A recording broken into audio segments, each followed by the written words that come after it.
మద్యానికి ఫస్ట్ నుంచి drink smoking అలాంటి పానుబాలక అలాంటి అలవాటు లేవు. అది సినీ ఇండస్ట్రీలో ఉంది. ఎందుకంటే మా నాన్నగారు కొంచెం ఎక్కువ మా అలవాటు నాన్నగారు ఉంది. మా పెద్ద గురువు ఆయన అన్ని అలవాట్లు ఉన్నాయి అన్నమాట. అన్ని జోదాలు, తాగుడు, సిగరెట్స్ అన్నీ ఉన్నాయి. అందుకని మమ్మల్ని రెస్పాన్సిబిలిటీ మా ఫ్యామిలీ మేము తీసుకోలేదన్నమాట. మా నాయనమ్మ మమ్మల్ని పెంచి మీ నాన్నలాగా అవ్వద్దాయి అని మమ్మల్ని రెస్పాన్సిబిలిటీ ఆవిడ మమ్మల్ని టేకప్ చేసింది.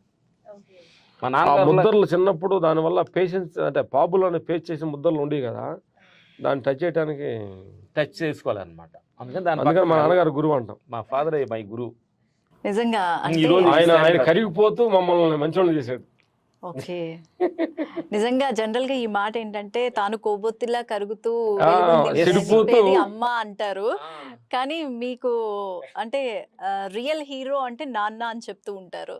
కానీ మీరు ఒక తండ్రినే గురువుగా భావించి మరి ఏ పని అయితే చేయకూడదో మేము చేయకుండా ఈరోజు స్ట్రాంగ్గా ఉన్నాము. ఆ పని చేసి ఆ పని వల్ల ప్రాబ్లమ్స్ని మా కళ్ళకు కనిపించి ఆ పని చేయ ఉండటానికి గురువు అయ్యాడు.